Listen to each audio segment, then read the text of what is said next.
Bura Lənkərandır. Allah Taala'nın bizə bəxş etdiyi planetimizin əvəzsiz güşələrindən biri.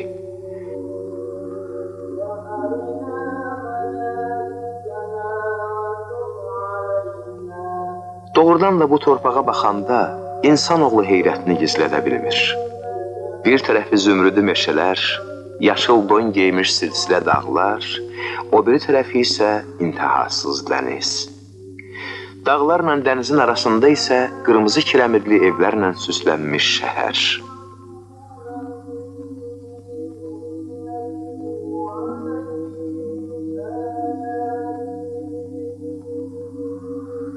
Belə bir rəvayət söyləyirlər bu yerin sakinləri. 7-ci əsrdə ərəb qoşunları Dəşti Kəbirdən keçib bu yerə gələndə, qoşun əhli heyrətindən donub qalır, gözlərinə inana bilmir, qeyri-ixtiyarı diz üstə çökərək əllərini göyə qaldırıb deyirlər: İlahi, sən bizə o dünyada cənnət vəd eləmisən, kəramətinlə cənnəti biz bu dünyada, bu torpaqda gördük. Kərəminə şükür, ey böyük Allah!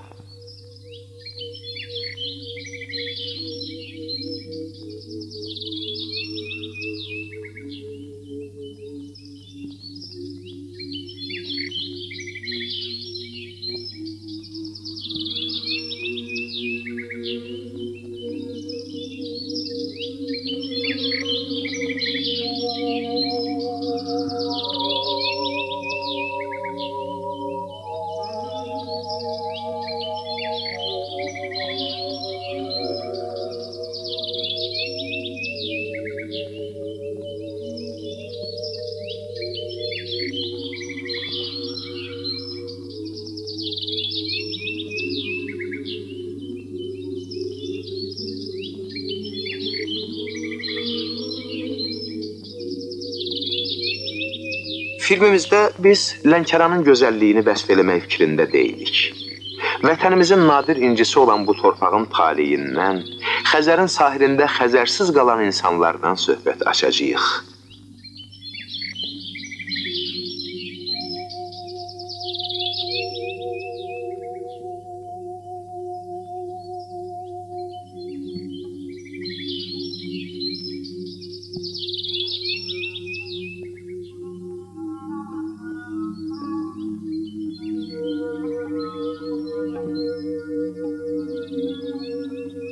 Lənkəranlılar deyirlər, babalarımız çox müdrik olublar.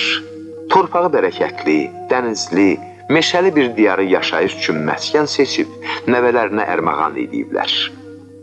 Amma biz ulu təbiyyətin milyon illərdən bəri ayarladığı bu torpağın qədrini bilmişikmi? Uzun müddət yoxuda olmuşuq.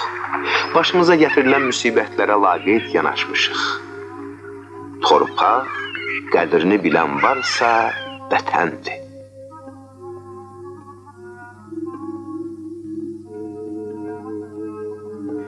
Bura dünyanın ən münbit torpağıdır.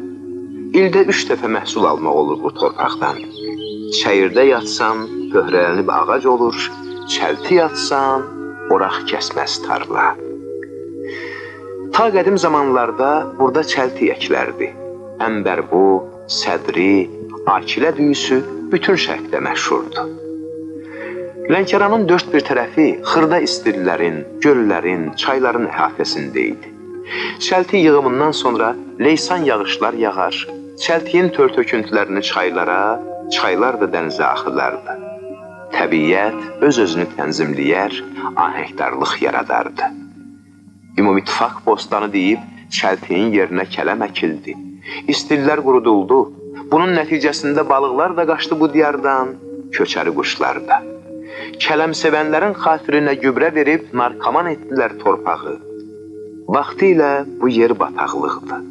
Balığı bol, Murdov bataqlığı. Bu bataqlığı da qurutdular, Lənkəranın mikroiqlimi dəyişdi. Talış meşələri qurumağa başladı.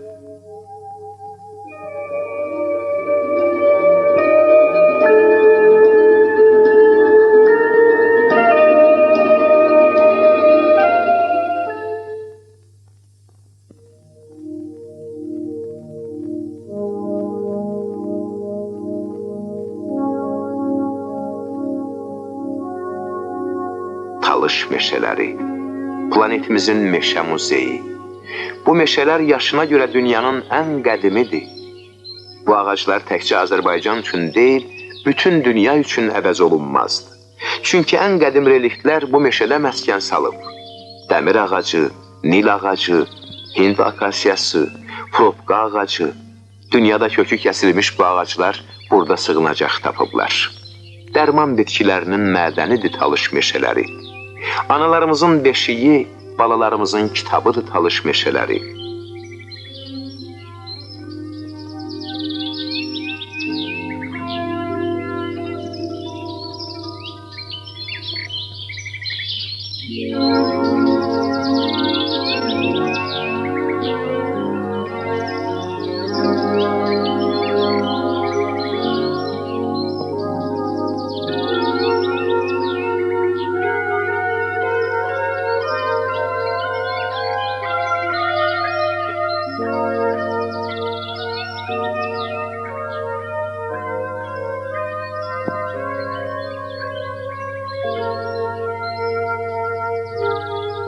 Bu ormanlığa Azərbaycanın əczaxanası da demək olar.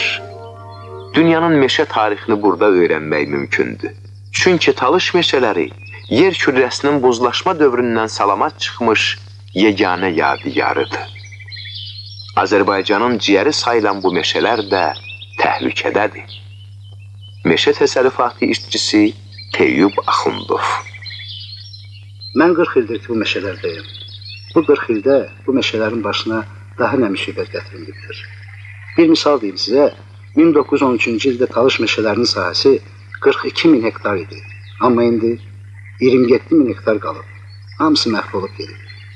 Soruşa bilərsiniz, bunun səbəbi nədir? Səbəbi vaqeidlik, bilganəlik. Daha doğrusu zorbalıq. Yuxarıda oturub kör-körana torpağın da, meşənin də, insanların da taleyi ilə oynayanların günahı. Elmə təcrübəyə əsaslanmayan qərarlar. Bu illər ərzində o qədər görmüşəm ki, dünya görmüş qocalar deyirdilər ki, murdovu qurutmaq olmaz, Allahın qəzəbinə gələrsiniz. Acısını sonra çəkərsiniz. Amma nə cəmaata qulaq asdılar, nə də ağsaqqallara. Dedilər ki, bu əmirdir. İllər keçdikdən sonra meşələrdəki ağaclar qurumağa başlayanda məlum oldu ki, bu qocalar doğru deyirmişlər. Sən demə bu meşələri qoruyub saxlayan murdov bataqlığı imiş.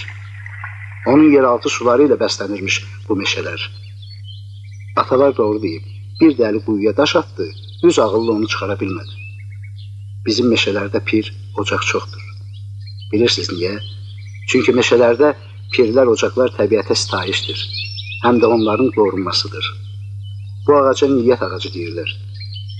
Bunun budaqları qızıl da olsa kimsə dəyməz. Əl vuranın əli quruyar. Qullarımız hər şeyin qədrini biliblər. Qoruyub saxlamağı bacarıblar. Bizə isə təbiətdən mərhəmət gözləyə bilmərik şüarını deyirdib, təbiətin mərhəmətindən məhrum ediblər.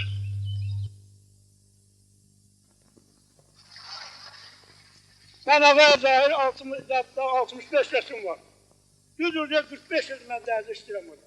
Bizim bu qalxozu axırı bir günə qoydular ki, bizim bu nəsə eylədilər, götürdə qalxozu dağıtdılar, verdilər kombinata. Kombinat 10-15 ildən sonra gəldə dəyişlər sözlər götürdə keçid eylədilər qalxoz.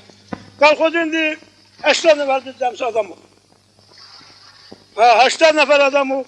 Onun belə bizim uşaqlarımız var, balalarımız var. Onlar yap 1000 nəfərdirlər indi. Gəl onlardan hamısı qalıb Ecihan. Mənim uşağım elə burada məcbur ki, çıxsın desin, orçətdə işləsin, vəkildə işləsin. Oradakilərin özünə yer yox. Bizə gələ bir ələc oluna. Material versələr 1000 nəfər bizim işçi qüvvəmiz var, işləyər, taxta kəlmən verirlər ki, adımı gəmilər qayraq, xırdal ötkələr qayraq. Şirkət vəkillərimiz bizdən azı var, biri onun 5 milyondur, 3 milyondur, bilmirəm, o düz deyənmərəm. Hamısı kombinat 6 də bərkəzimizi aldı. İndi ondan bizə bir də vermədi. Nə bizim bir baxsayız baxır bu işə, nə ayrısı baxır.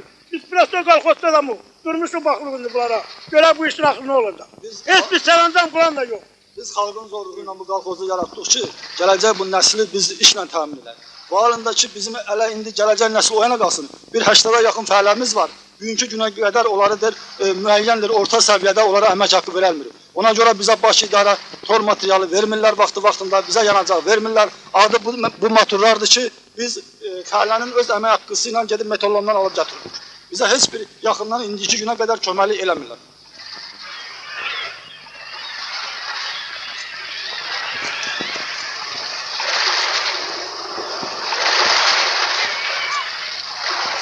Dənizli ölkə olmaq, dəniz sahilində yaşamaq Allahın verdiyi neymətdir. Amma bizi dənizin neymətlərindən məhrum etdilər. Təkcə dənizin neymətlərindənmi?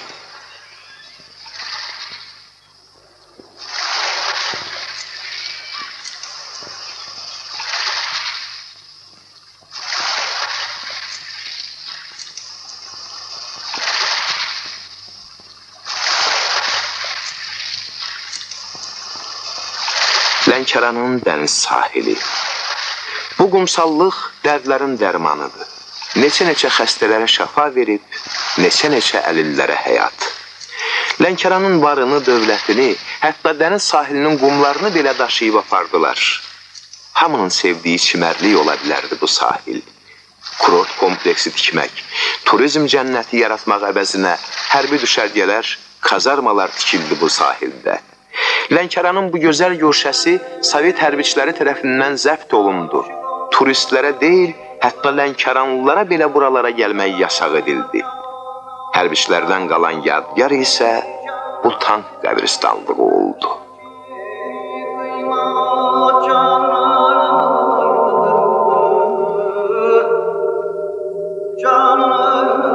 Canına verməkdir kəmal aşıqı.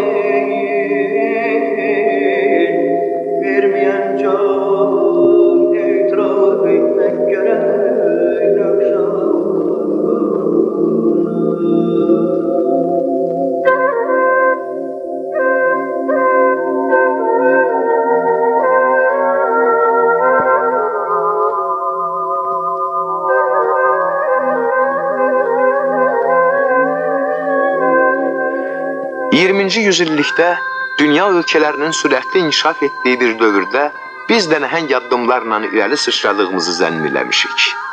Amma tarixin dolambac cığırlarında gözü bağlı çapmışıq və gözümüzü açanda bir dairədə fırlandığımızın şahidi olmuşuq.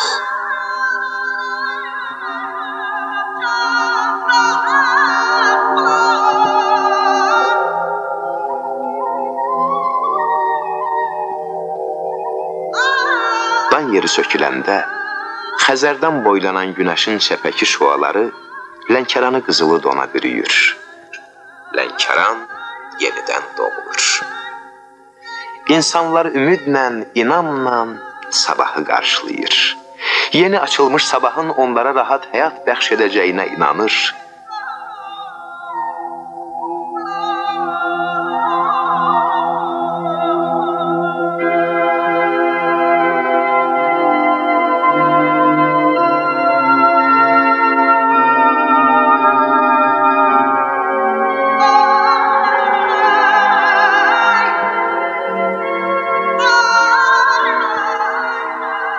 Ümid Lənkəranlıların ən böyük dəstəyidir. Çünki onlar bilirlər ki, bütün zorluqlara rəğmən torpaq nəfəs alır, qədim ormanlıq yaşayır, dənizin ləpələri sahili yuyur, çirkabı əridir. Bilirlər ki, vaxt gələcək, bütün tanklar, toplar muzey eksponatı olacaq və bəyaz gəmi bu mavi dənizin sahilinə yaxınlaşıb lövbər atacaq.